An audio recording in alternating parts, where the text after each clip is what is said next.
Hi betting experts, on Thursday, April the 11th, we're off to Aintree, the start of a cracking 3 days racing. In some ways it's better than the Cheltenham Festival. The standard is certainly very high, it's extremely competitive.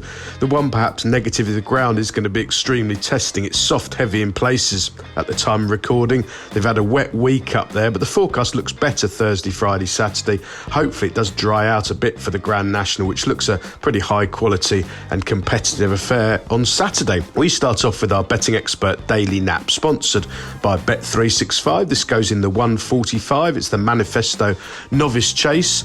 Nearly 2 mile, 4 furlongs, Grade 1, Class 1, 5-year-olds and upwards. £67,500 to the winner. I'm going to go with Tom Lacey's Progressive Performer, Blow Your Wad, to win again. Now, he's been a real money spinner for betting expert followers this winter. He's won on 2 occasions, both of them at Kempton over this kind of trip. He showed previously he handles testing ground over hurdles.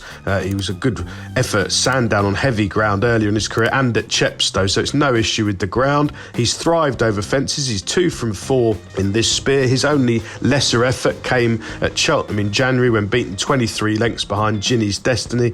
I don't think Cheltenham's necessarily his track. He's a smooth travelling sound jumper with a turn of foot. He needs finessing. He doesn't do a lot in front, which has certainly helped with his prices. He was a really impressive winner of the Pendle at Kempton back in February, wearing his usual hood to post, travelling strongest throughout. You could name him the winner a long way out. He then dossed around in front, in my opinion, and allowed Tarmuras to get back within 3/4 of a length. The pair of them 18 lengths clear of the third. That ground that day, soft heavy in places, so you can see he's got his conditions. He's been freshened up, 47 days off since, been aimed at Aintree. Tom Lacey's had 2 winners from his last 3 runners in the last 14 days, so they're going really well. Stan Shepherd knows him well. They'll go a really strong pace here. It should set up perfectly for him. I'm confident he'll go really close.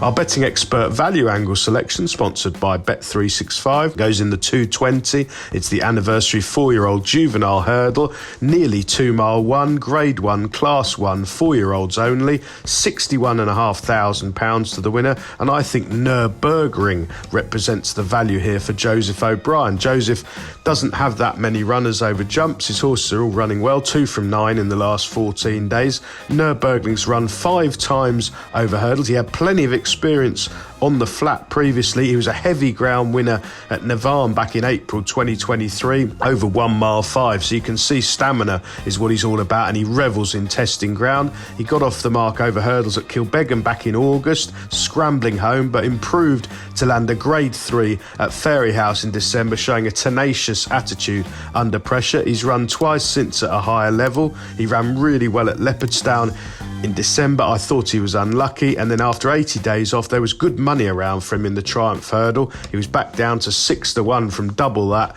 earlier in the week, and I thought he got a dreadful ride by JJ Slevin, to be honest. He was soon in an impossible position.